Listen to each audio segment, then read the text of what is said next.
నమస్తే అండి, welcome to my channel. ఈరోజు ఇంకొక అద్భుతమైన వీడియోతో వచ్చేసానండి. అదేంటంటే సిరులు కురిపించే శ్రీ మహాలక్ష్మీదేవి మన ఇంట అడుగు పెట్టే పర్వదినమే వరలక్ష్మి వ్రతం. ఈ వరలక్ష్మి వ్రతం రోజున ఆ అమ్మవారు మన ఇంట్లోనే కూర్చొని మనం చేసే పూజలు అందుకుంటుంది. మనకి ఎన్నో సిరి సంపదల్ని అష్ట ఐశ్వర్యాలని కురిపిస్తుంది. అందుకని ఈ రోజున వరలక్ష్మి వ్రతం రోజున అమ్మవారిని ఏ విధంగా పూజించాలి, పూజలో ముఖ్యంగా పెట్టవలసిన వస్తువులు ఏమిటి, ముత్తైదువులకి తాంబూలం ఎలా ఇవ్వాలి, పూజ చేయలేని వారు ఏం చేయాలి అనే విషయాలన్నీ కూడా ఈ రోజు వీడియోలో షేర్ చేస్తానండి. ప్రతి ఒక్క విషయం కూడా మీకు అర్థమయ్యేలా చెప్తానండి. అందుకని వీడియోని ఎక్కడ కూడా స్కిప్ చేయకుండా చూసినట్లయితే మీకు అన్ని కూడా అర్థమవుతాయి. ముందుగా ఒక లైక్ అయితే చేయండి. మీరు చేసే లైక్ వలన ఈ వీడియో మరికొందరికి రీచ్ అవుతుంది. ఇంకా లేట్ చేయకుండా వీడియోని అయితే స్టార్ట్ చేసేద్దాం. హాయ్ ఫ్రెండ్స్, నేను మీ దేవి.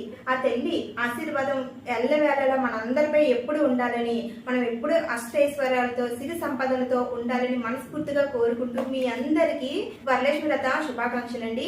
మనకి ఈ 2026 సంవత్సరంలో ఆగస్టు 21వ తేదీన రెండో శుక్రవారం రోజున వరలక్ష్మి వ్రతం రాబోతుంది. ఈ రోజు అమ్మవారిని ఏ సమయంలో పూజించాలి, వ్రతం ఏ సమయానికి చేపట్టాలి, కలశ స్థాపన ఏ సమయంలో చేయాలి, ముత్తైదువులకి తాంబూలం ఏ సమయంలో ఇవ్వాలి, టైమింగ్స్తో సహా వీడియో చేసి పెట్టాను. అలాగే శ్రావణ మాసంలో నెల రోజులు పూజ ఎలా చేయాలి, నెల రోజులు నాన్ వెజ్ తినవచ్చా లేదా, అలాగే భార్యాభర్తలు బ్రహ్మచర్యం పాటించాలా, ఒకవేళ ఈ రోజు కుదరకపోతే మళ్ళీ ఈ వ్రతం ఎప్పుడు చేసుకోవాలి, ఇలాంటి సందేహాలన్నీ కూడా నేను ఇంతకుముందే వీడియో చేసి పెట్టాను. ఒక్కసారి ఇంట్రెస్ట్ ఉన్న వాళ్ళు చూడండి, మీకు ఉన్న డౌట్స్ అన్నీ కూడా క్లియర్ అవుతాయి. వరలక్ష్మి వ్రతం ప్రతి సంవత్సరం శ్రావణ మాసంలో పౌర్ణమికి ముందు వచ్చే శుక్రవారం రోజున ఈ వరలక్ష్మి వ్రతాన్ని జరుపుకుంటారు. పౌర్ణమికి ముందు వచ్చే శుక్రవారం అంటే శ్రావణ మాసంలో ప్రతి సంవత్సరం రెండో శుక్రవారమే వరలక్ష్మి వ్రతం జరుపుకుంటామండి. 2026 ఆగస్టు 21వ తేదీన రెండో శుక్రవారం రోజున వరలక్ష్మి వ్రతం. ఈ రెండో శుక్రవారం ఎవరికైతే అమ్మవారి వ్రతాన్ని చేసుకోవడానికి వీలు పడదో వారు శ్రావణ మాసంలో వచ్చే ఏ శుక్రవారం అయినా సరే అమ్మవారి వ్రతాన్ని జరుపుకోవచ్చండి. అంటే ఆగస్టు 14వ తేదీన వచ్చే మొదటి శుక్రవారం కానీ, లేదంటే ఆగస్టు 28వ తేదీన వచ్చే మూడో శుక్రవారం కానీ, లేదంటే సెప్టెంబర్ 4వ తేదీన వచ్చే 4వ శుక్రవారం కానీ మీరు వరలక్ష్మి వ్రతం జరుపుకోవచ్చు. అమ్మవారి వ్రతాన్ని ఆచరించాలనుకునే వారు తెల్లవారుజామున నిద్ర లేచి తలాంటి స్నానం చేసి ఆల్రెడీ ఇల్లు గుమ్మాలన్నీ కూడా శుభ్రపరచుకొని ఉంటారు కాబట్టి మళ్ళీ ఇంకొకసారి మాపది పెట్టేసుకొని పూజా మందిరాన్ని అది అలంకరించుకొని మనం కూడా ఆ అమ్మవారిలాగే రెడీ అయిపోయి ఉండాలండి. అంటే మనం కూడా కొత్త చీర కట్టుకోవాలా అండి అని అడుగుతున్నారండి. ఉంటే కట్టుకోండి, లేకపోయినా ఏం పర్వాలేదు. ఉతికిన చీరలు ఏవైనా సరే కట్టుకోవచ్చు. అలాగే చేతి నిండా గాజులు వేసుకోవాలి, నుదిరిన కుంకుమ పెట్టుకోండి, అలాగే తలలో పువ్వులు, చేతి నిండా గాజులు, ఇలా మొత్తం పంచమాంగళ్యాలతో ఆ అమ్మవారిని తలపించేలా లక్ష్మీ కళ ఉట్టి పడేలాగా తయారయ్యి ఆ అమ్మవారికి పూజనైతే చేసుకోండి. ఈ విధంగా చేసుకున్నట్లయితే ఆ అమ్మవారు చాలా సంతోషిస్తుందండి. అమ్మవారికి పూజ చేయడానికి ముందుగానే అమ్మవారి కోసం నైవేద్యాలు ప్రిపేర్ చేసుకోవాలండి. అయితే అమ్మవారికి నైవేద్యాలు 3 కానీ 5 కానీ 9 రకాలు కానీ 11 రకాలు కానీ ఇలా నైవేద్యాలు చేసి అమ్మవారికి నివేదన చేస్తారండి. మీకు ఎన్ని వీలైతే అన్ని చేసి పెట్టండి. నైవేద్యాలు తయారు చేసుకున్న తర్వాత ముందుగా మనం పూజించాల్సింది పూజా మందిరంలో దీపారాధన చేసి పూజా మందిరంలో ఉన్న దేవతా విగ్రహాలన్నింటికీ కూడా దీపదూప నైవేద్యాలతో పూజనైతే చేసుకోవాలండి. మనం ఇక్కడ ప్రిపేర్ చేసిన నైవేద్యాలే పూజా మందిరంలో కూడా కొద్ది కొద్దిగా పెట్టి మనం పూజ అనేది కంప్లీట్ చేయాలి. మామూలుగా దీపారాధన చేసి నైవేద్యం పెట్టి దండం పెట్టుకుంటే సరిపోతుందండి. ఈ విధంగా పూజా మందిరంలో పూజ పూర్తయిన తర్వాత తులసి కోట దగ్గర కూడా దీపారాధన చేసుకొని దండం పెట్టుకోండి. ఆ తర్వాత గడప దగ్గర కూడా పూజ చేసుకుంటామని అనుకుంటే పూజనైతే చేసుకోండి. ఎందుకంటే ఆ గడపలోంచి అమ్మవారు రావాలి కాబట్టి, అమ్మవారు ప్రవేశించాలి కాబట్టి అందుకనే ఆ గడప తల్లిని కూడా పూజిస్తారు. పూజ చేసుకున్న వాళ్ళు పూజ చేసుకోండి, లేదు అంటే ఆ గడప తల్లికి నమస్కారం చేసుకొని అప్పుడు వచ్చి అమ్మవారి పూజనైతే ప్రారంభించండి. ముందుగా అయితే అమ్మవారికి ఈ విధంగా పీఠం అయితే ఏర్పాటు చేసుకున్నాం కదండి. ఇలా అమ్మవారికి చీరది కట్టి అమ్మవారిని పెట్టుకొని పూజ చేసుకోవాలనుకుంటే చేసుకోవచ్చండి. లేదండి మేము అలా చేసుకోలేము, అమ్మవారి ఫోటో పెట్టుకొని చేసుకుంటామని అనుకుంటే అమ్మవారి ఫోటో పెట్టుకొని కలశం పెట్టుకొని చక్కగా అమ్మవారిని పూజించవచ్చు. అమ్మవారి పీఠం పైన ఏ ఏ వస్తువులు ఉంచుకోవాలో ఇప్పుడు చెప్తాను. ముందుగా అమ్మవారి దగ్గర ఇలా నిండుగా ఉన్నటువంటి పసుపు కుంకుమలను అయితే ఉంచుకోండి. అయితే నా దగ్గర ఇలా ఏనుగులతో కలిసి ఉన్నటువంటి బౌల్స్ ఉన్నాయండి. నేను వీటిల్లోనే పసుపు కుంకుమలు వేసి పెట్టుకున్నాను. మీరు మామూలు బౌల్స్లో పెట్టుకున్నా పర్వాలేదండి, కానీ నిండుగా ఉండేటట్టు వేసుకోండి. అది కూడా కొత్తగా తెచ్చుకున్న పసుపు కుంకుమలు అమ్మవారి దగ్గర ఉంచండి. ఆ తర్వాత నా దగ్గర ఉన్నటువంటి ఈ లోటస్ ఫ్లవర్ అయితే నేను పెట్టుకుంటున్నానండి. ఇప్పుడు దీంట్లోనే స్వామి అమ్మవారిని నేను పెట్టుకుంటాను. మీ దగ్గర కూడా స్వామి స్వామి అమ్మవారిలో విగ్రహాలు ఉన్నట్లయితే పూజలో తప్పనిసరిగా పెట్టుకోండి. విగ్రహాలు అవి మా దగ్గర లేవండి, మరి మేము ఎలా పూజ చేసేదేనంటే ఏమీ పర్వాలేదండి. స్వామి అమ్మవార్లు కలిసి ఉన్నటువంటి ఫోటో పెట్టుకొని మీరు పూజనైతే చేసుకోవచ్చు.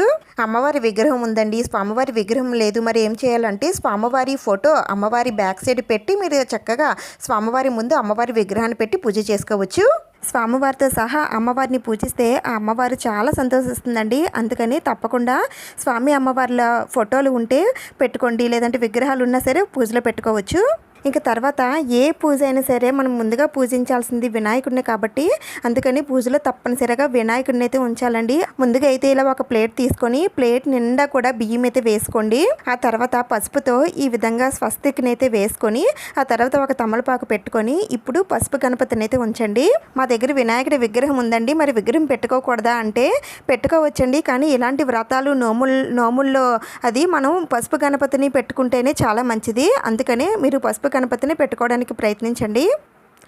వరలక్ష్మి వ్రతం పూజలో అమ్మవారు కలశ రూపంలోనే కొలువై ఉంటారు కాబట్టి అందుకని తప్పకుండా పూజలో కలశాన్ని అయితే ఏర్పాటు చేసుకోవాలండి.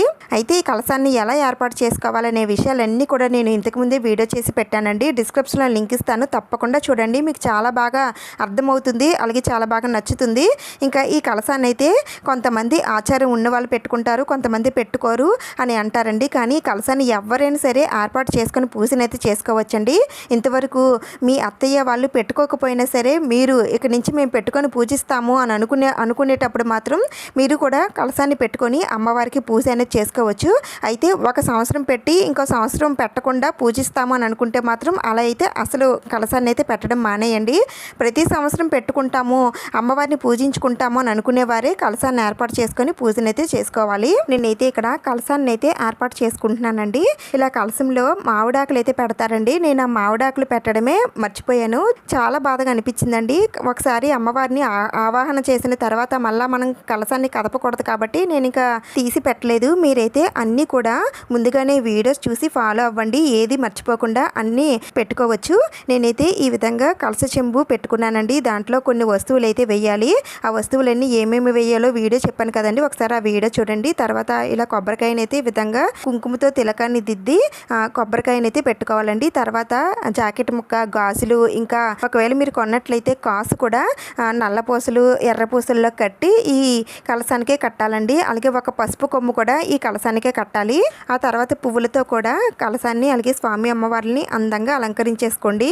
ఎందుకంటే ఈరోజు అమ్మవారు కలశ రూపంలోని కొలువే ఉంటారు కాబట్టి ఆ కలశ రూపంలోని అమ్మవారు ఉన్నట్టుగా భావించి ఇవన్నీ కూడా మనం కలశానికే వేయాలి. ఇక్కడ ఒక చిన్న విషయం అండి, కలశంలో నీరు పోస్తేనే అది కలశం అవుతుంది, బియ్యం పోస్తే కలశం అవ్వదండి.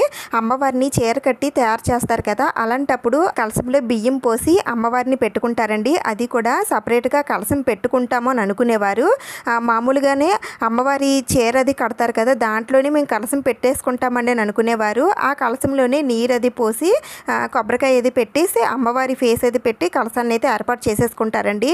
ఈ విధంగా పెట్టుకునేవారు మళ్ళీ సపరేట్గా కలశాన్ని అయితే ఏర్పాటు చేసుకోరు. ఇలా ఏ విధంగా అయినా సరే అమ్మవారిని పెట్టుకోవచ్చండి. నేనైతే ఎప్పుడు ఇలానే పెట్టుకుంటానండి. అమ్మవారికి చీర కట్టి ఎప్పుడు మేము పూజలో పెట్టుకోలేదండి, మరి కొత్తగా పెట్టుకోవచ్చు అని అడుగుతున్నారండి. పెట్టుకోవచ్చండి, పర్వాలేదు. మీరు ఇలా అమ్మవారి కలశంలో బియ్యం పోసి అమ్మవారిని అందంగా అలంకరించుకొని మీరు పూజలో పెట్టుకోవచ్చండి. అలాగే సపరేట్గా కలశం పెట్టుకొని మీరు పూజనైతే చేసుకోవచ్చు. మేము అమ్మవారికి చీర అది కట్టమండి, మేము ఇలా పెట్టుకోమని అనుకునేవారు. అమ్మవారి ఫోటో పెట్టుకొని కలశం అది పెట్టుకొని అమ్మవారికి పూజ అయితే చేసుకోవచ్చండి. కలశం లేకుండా పూజ చేయకూడదా అండి అంటే చేసుకోవచ్చండి, కలశం తప్ప. నేను ఇక్కడ ఏవైతే సామాగ్రి అన్ని చూపిస్తున్నానో అన్నీ కూడా పూజలో పెట్టుకొని మీరు పూజనైతే చేసుకోవచ్చు. ఇంకా ఇక్కడ నేను పూజలో కామాక్షి దీపం పెట్టుకున్నానండి. పూజలో తప్పనిసరిగా మీ దగ్గర ఉన్నట్లయితే కామాక్షి దీపం తప్పకుండా పెట్టుకోండి, లేకపోతే మిగిలిన దీపపు కుందులు ఏవైతే పెట్టుకుంటారో అన్నీ కూడా దీపపు కుందులు పెట్టేసుకోండి. అయితే ఈ దీపపు కుందులు ఇన్నే పెట్టుకోవాలని అయితే ఏమీ లేదండి, ఎన్నైనా సరే పెట్టుకోవచ్చు. కామాక్షి దీపం కానీ, గజలక్ష్మి దీపం కానీ, లక్ష్మీ దీపం కానీ ఇలా ఏ దీపాలు ఉంటే ఆ దీపాలు పెట్టుకోండి. ఇలా బియ్యం పోసి కామాక్షి దీపం పెట్టుకుంటే చాలా చాలా మంచిదండి. మనకి ధన ధాన్యాలకి ఎలాంటి లోటు లేకుండా ఉండాలి పెట్టాలంటే పూజలో ఈ 2 వస్తువులను అయితే తప్పకుండా పెట్టుకోండి. అవి ఒకటి వచ్చేసి మన కడుపు నిండా నింపేవి బియ్యం అండి. బియ్యం అయితే తప్పకుండా ఇలా కుండల్లో కానీ బౌల్స్లో కానీ పెట్టుకోండి. ఇంకా తర్వాత మన ఇంట్లో మన అవసరాలు తీరాలి కాబట్టి చేతి నిండా డబ్బులు కలగాలని కోరుకుంటూ ఇలా కాయిన్స్ కూడా ఈ విధంగా పూజలో పెట్టుకోండి. ఈ 2 ధనం ధాన్యం ఉన్నట్లయితే ఆ అమ్మవారి కటాక్షం మన పైన ఉన్నట్లేనండి. ఆ తర్వాత పూజలో ముఖ్యంగా పెట్టాల్సినవి తోరాలండి. ఇవైతే 3 తోరాలు అయితే తయారు చేసుకొని పూజలు అయితే ఉంచుకోవాలి. ఈ తోరాల కోసం కూడా వీడియో ఉంది, ఒకసారి చూడండి. అన్నీ ఒకే వీడియోలో చెప్తే వీడియో లెంత్ పెరిగిపోతుంది కదా, అందుకని సపరేట్గా వీటన్నిటి కోసం కూడా వీడియోస్ ఉన్నాయి, ఇంట్రెస్ట్ ఉంటే చూడండి. ఇంకా తర్వాత పూజలో మనం ముందుగా ప్రిపేర్ చేసుకున్న నైవేద్యాలు ఉన్నాయి కదండి. మీరు ఎన్ని నైవేద్యాలు చేస్తే అన్ని నైవేద్యాలు కూడా ఒక అరటి ఆకులో వేసి అమ్మవారికి నివేదన చేయండి. అయితే నాకు ఇక్కడ అరటి ఆకు అయితే దొరకలేదండి, అందుకనే నేను ఇలా ఇత్తడి బౌల్స్లో అన్ని ప్రసాదాలు వేసి నేను పూజలో పెట్టుకుంటున్నాను. ఈ ప్రసాదాలన్నీ కూడా మీరు ఈ విధంగా పూజకు ముందైనా పెట్టుకోవచ్చు, లేదంటే తర్వాత నివేదన చేసే టైంలో అయినా సరే మీరు పెట్టుకోవచ్చండి. నేనైతే ఈ విధంగా ముందు పెట్టేస్తున్నానండి. ఇలా నైవేద్యాలు పెట్టిన తర్వాత అమ్మవారికి తాంబూలం కూడా ఇప్పుడే పూజలో పెట్టేసుకోండి. తాంబూలం అంటే అమ్మవారికి చీర పెట్టాలనుకునేవారు చీర, ఆకు, వక్క, పళ్ళు, ఇంకా పసుపు, కుంకుమ, గాజులు, పువ్వులు, ఇంకా శనగలు ఇవన్నీ వేసి ఒక అమ్మవారికి తాంబూలం అయితే సమర్పిస్తామండి. ఇంకా తర్వాత అమ్మవారికి పళ్ళుని నైవేద్యంగా నివేదన చేయాలండి. మీకు ఎన్ని పళ్ళు దొరికితే అన్ని పళ్ళు నివేదన చేయండి. అమ్మవారికి నివేదన చేసేవి ఏవైనా సరే బేసి సంఖ్యలో ఉంటే మంచిది. ఈరోజు అమ్మవారికి ఎంతో ఇష్టమైన నేతి దీపం కానీ, తామర వత్తులతో కానీ, ఎరుపు వత్తులతో కానీ దీపారాధన చేస్తే చాలా చాలా మంచిదండి. ఇవేమి మా దగ్గర లేవండి అని అనుకుంటే మామూలు దీపారాధన ఎలా చేస్తారో అలానే చేసుకున్నా పర్వాలేదు. ఇంకా అమ్మవారికి ఎంతో ఇష్టమైన జవ్వాది పౌడరు, జవ్వాది లిక్విడ్, అత్తరు, పచ్చకర్పూరం ఇలా మీ దగ్గర ఏది ఉంటే అది పూజలో పూజాపీఠం పైన అమ్మవారి దగ్గర దీపపు కుందుల్లో అక్కడక్కడ వేసుకోండి. మంచి సువాసన వస్తుంది. సుగంధభరితమైన పూజ అంటే అమ్మవారికి చాలా ఇష్టం. అంతేనండి, నేనైతే పూజకు కావాల్సిన అన్ని సామాగ్రి కూడా నేను పూజలో పెట్టేసుకున్నానండి. ఈ పూజలో పెట్టే వస్తువులే కాదండి, ఇంకా పక్కన మనం కొన్ని వస్తువులు అయితే పెట్టుకోవాలి. పసుపు కుంకాలు, అమ్మవారికి పూజ చేయడానికి మంగళకరమైన వస్తువులు, ఇంకా అగరబత్తులు, హారత బిళ్ళలు, సాంబ్రాణి కడ్డీలు ఇవన్నీ కూడా పక్కనే పెట్టుకోండి. అన్ని పక్కన పెట్టుకుంటే పూజలో మాటికి లెగిసే పని అయితే ఉండదండి. పూజ ఎంతో ప్రశాంతంగా భక్తితో చేసుకోవచ్చు. పూజలో భార్యాభర్తలు ఇద్దరూ కలిసి పూజ చేసుకున్నట్లయితే చాలా చాలా మంచిదండి. ఒకవేళ ఏ కారణం చేత అయినా సరే భర్త పూజకి లేకపోయినట్లయితే అతను వేసుకున్న కొండువ కానీ లేదంటే అతని షర్ట్ కానీ ఏదో ఒకటి మీ పక్కన పెట్టుకోండి. అప్పుడు ఇద్దరు చేసిన ఫలితం అయితే వస్తుంది. ఇంకా మీ పిల్లలతో లేదంటే మీ బంధువులతో మీరు పూజనైతే చేసుకోవచ్చండి. పెళ్ళైన వారే కాదండి, పెళ్ళి కాని వారు, ఆడవారు, మగవారు ఎవరైనా సరే అమ్మవారికి పూజ అనేది చేసుకోవచ్చు. ఇంకా పూజనైతే ప్రారంభిద్దాం. ముందుగా ఒక పని చేయాలండి. ఇక్కడ మనం స్వామి అమ్మవార్లని పెట్టుకున్నాం కదా, ఇప్పుడు ఈ స్వామి అమ్మవార్లని తీసుకొని మన ఇంటి ప్రధాన ద్వారబంధం దగ్గరికి వెళ్ళి ద్వారబంధం ముందర స్వామి అమ్మవార్లని పెట్టి ఆ స్వామి అమ్మవార్లకి హారతనిచ్చి ఆహ్వానం పలకాలండి. తండ్రి నారాయణ, తల్లి వరలక్ష్మీదేవి మా ఇంటికి విచ్చేసి మేము చేస్తున్న పూజలు ప్రసాదాలు అన్నీ స్వీకరించి మమ్మల్ని కరుణించండి అని చెప్పుకొని ఆ స్వామి అమ్మవార్లకి ఆహ్వానం పలకండి. ఈ విధంగా చేస్తే ఆ స్వామి అమ్మవార్లు మన ఇంట్లోకి ప్రవేశించి మన ఇంట్లోనే కొలువై ఉన్నారని ఒక చిన్న నమ్మకం అండి. మీకు ఆ నమ్మకం ఉన్నట్లయితే ఈ విధంగా చేసుకోండి, లేదంటే మీరు మామూలుగా పూజనైనా చేసుకోవచ్చు.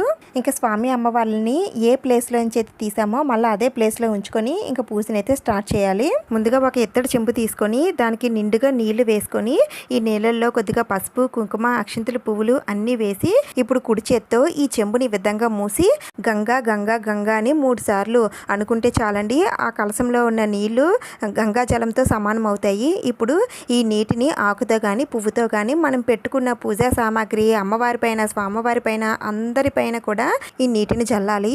ఇప్పుడు ఏకహర్తతో కానీ అగరబత్తితో కానీ దీపారాధన చేయాలి.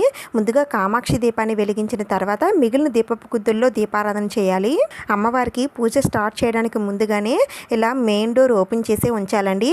కొద్దిసేపు అయిన తర్వాత మీరు డోర్ వేసినా పర్వాలేదు, కానీ ముందు స్టార్ట్ చేసేటప్పుడు అమ్మవారికి ఆహ్వానం అది చెప్పేటప్పుడు మాత్రం డోర్ ఓపెన్లో ఉంచుకోండి. ఇలా దీపారాధన చేసిన తర్వాత దీపపు కుద్దుల దగ్గర కొద్దిగా పసుపు కుంకుమ అక్షింతలు వేసి దీపలక్ష్మికి దండం పెట్టుకోండి. ఆ తర్వాత ఆచమనం కూడా చేసేసుకొని కొద్దిగా అక్షింతలు చేతిలోకి తీసుకొని ముక్కు దగ్గర పెట్టి మన ఎడం వైపుకి వేసేయండి. ఇప్పుడు ఆది దేవుడైనటువంటి వినాయకుడికి పూజనైతే స్టార్ట్ చేయాలి.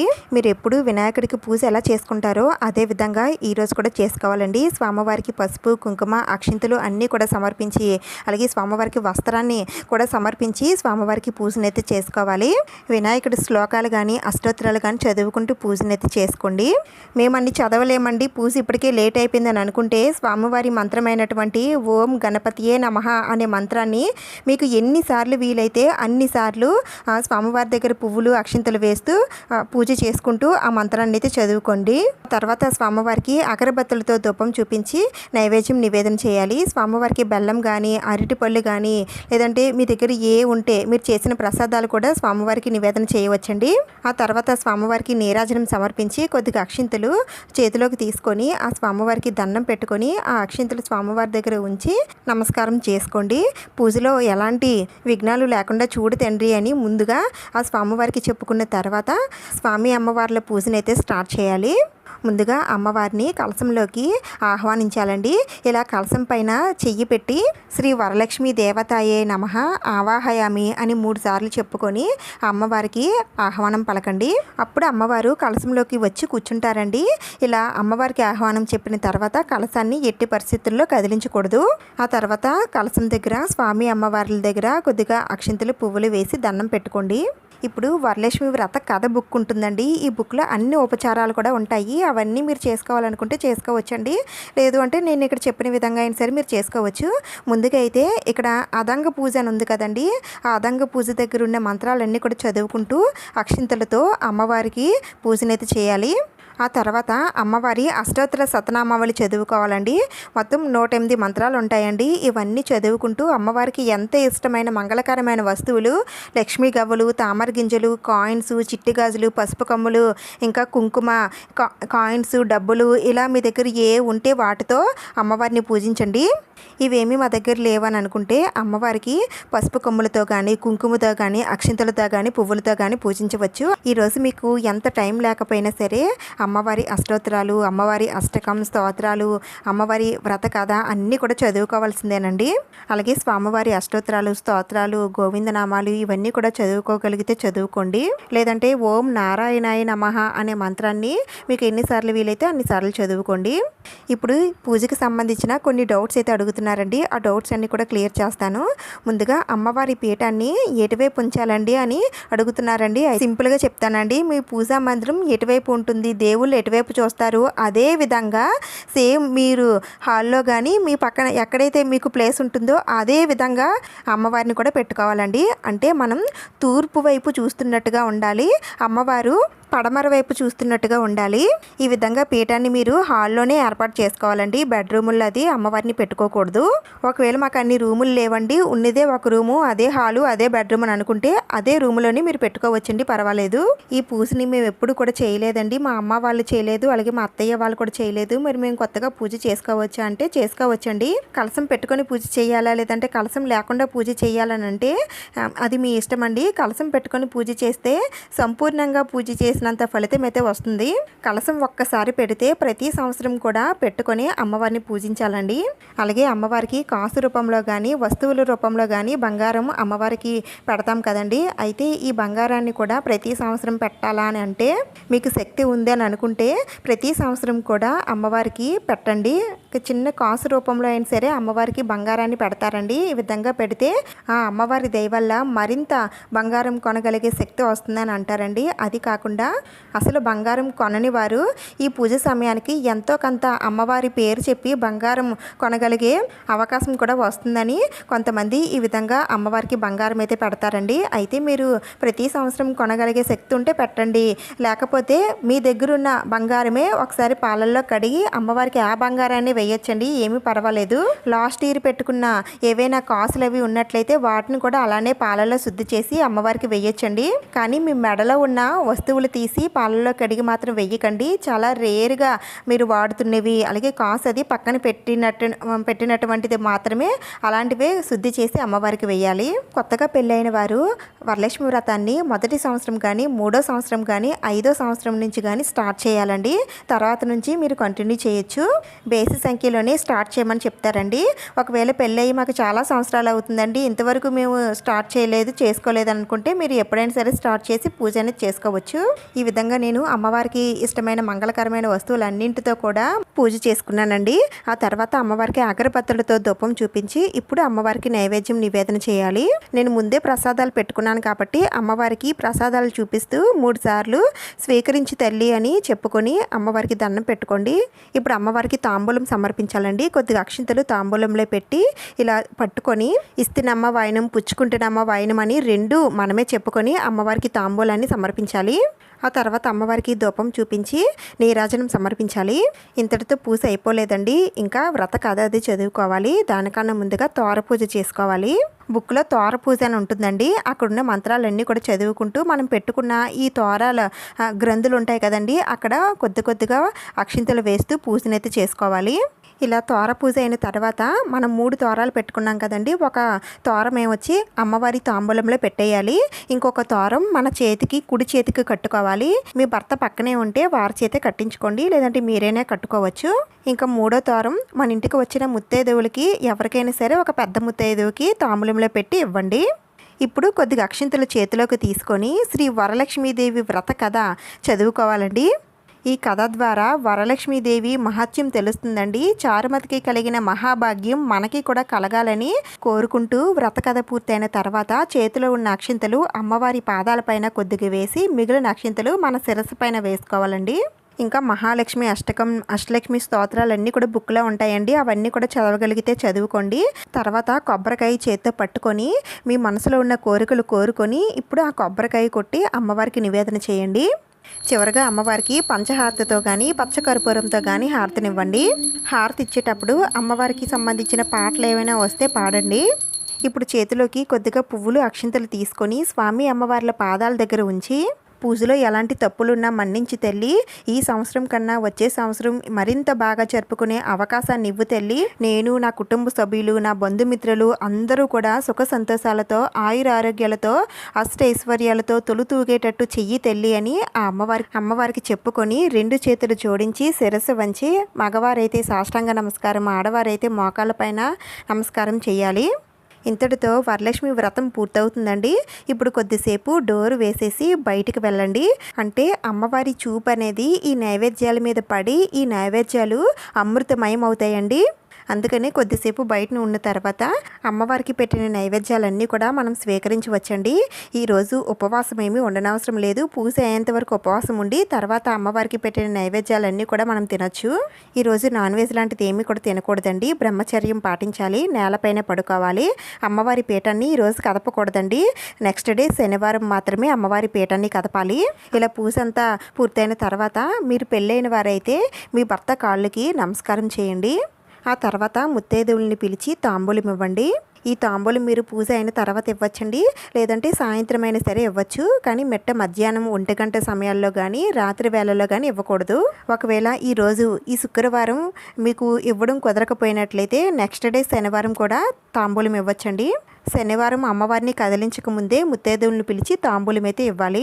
ఇక్కడ తాంబూలంలో ఏం పెడుతున్నానో చూపిస్తున్నానండి. ముందుగా బ్లౌజ్ పీస్ పెట్టానండి. తర్వాత రిటర్న్ గిఫ్ట్గా ఒక పర్స్ పెట్టాను. తర్వాత ఆకు, వక్క, పళ్ళు, పసుపు, కుంకుమలు, గాజులు, పువ్వులు, డబ్బులు, అలాగే శనగలు ఇవన్నీ కూడా పెట్టానండి. 5 ముత్తైదువులను పిలిచి తాంబూలం అయితే ఇస్తాను. వారికి కాలుకు రాయడానికి పసుపు, కుంకుమ, అక్షింతలు ఇవన్నీ కూడా రెడీ చేసుకొని పెట్టుకున్నానండి.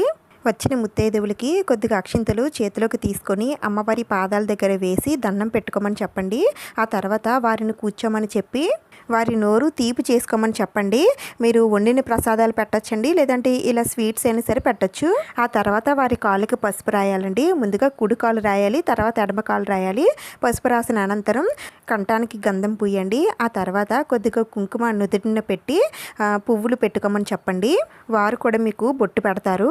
ఆ తర్వాత తాంబూలాన్ని కూడా సమర్పించాలి. తాంబూలం ఇచ్చేటప్పుడు ఇస్తినమ్మ వాయనమని మనం చెప్తే, పుచ్చుకుంటేనమ్మ వాయనమని వారు చెప్తారండి. ఇలా 3 సార్లు చెప్పిన తర్వాత వాళ్ళ కాళ్ళకి నమస్కారం చేయాలండి. పెద్దవారైతే మనం నమస్కారం చేస్తాము. అదే మనకన్నా చిన్నవారైతే ఆ అక్షింతల్ని అమ్మవారి దగ్గర వేసేసి దండం పెట్టుకోమని చెప్పండి. ఈ ముత్తైదువులతో పాటు వారి పిల్లలు కూడా వస్తే వారికి కూడా ఏదో ఒక పండో ఫలమో ఏదో ఒకటి చేతిలో పెట్టి పంపించండి.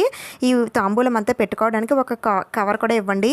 వచ్చిన ముత్తైదువుని అమ్మవారి స్వరూపంగా భావించి మర్యాదలు చేసి తాంబూలాన్ని సమర్పించి సాగనంపాలి. అలా అయితే మనకి తాంబూలం ఇచ్చిన ఫలితం అయితే దొక్కుతుందండి. ఈ తాంబూలాన్ని చిన్న పిల్లలకి, కన్నె పిల్లలకి, పెద్ద ముత్తైదువులకి ఇవ్వాలండి. ఈ విధంగా మీరు ఎంతమందికి తాంబూలం ఇవ్వాలనుకుంటున్నారో అంతమందికి ఇవ్వండి. తాంబూలం ఇచ్చిన తర్వాత అమ్మవారి పూజ పూర్తవుతుందండి. సాయంత్రం వేళల్లో కూడా మళ్ళీ అమ్మవారికి దీపారాధన చేసుకొని పూజనైతే చేసుకోండి. ఇక్కడ ఒక విషయం చెప్పడం మర్చిపోయానండి. అమ్మవారిని పెట్టిన తర్వాత అమ్మవారిని తీసేంత వరకు కూడా అఖండ దీపం అయితే కొంతమంది పెట్టుకుంటారండి. కొంతమంది కామాక్షి దీపాన్ని అఖండ దీపంగా పెట్టుకుంటారండి.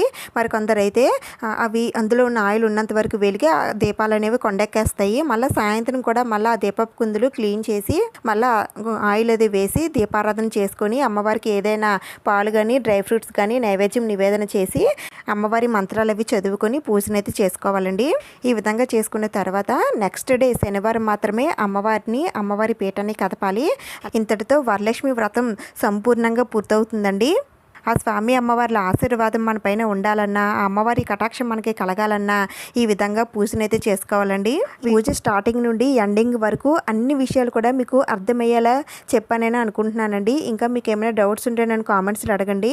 సిరులు కురిపించే వరలక్ష్మీదేవి ప్రతి ఒక్కరి ఇంట్లో వరాల జల్లు కురిపించాలని, ఆ అమ్మవారి కటాక్షం అందరికీ కలగాలని మనస్ఫూర్తిగా కోరుకుంటూ మరొకసారి వరలక్ష్మి వ్రత శుభాకాంక్షలండి. ఈ వీడియో ద్వారా మీరు పూజ చేసుకోగలుగుతారు అని మీకు అనిపిస్తే ప్లీజ్ తప్పకుండా లైక్ చేయండి, షేర్ చేయండి, సబ్స్క్రైబ్ చేసుకోండి. ఇంకొక మంచి వీడియోతో మళ్ళీ కలుద్దాం. Thank you for watching.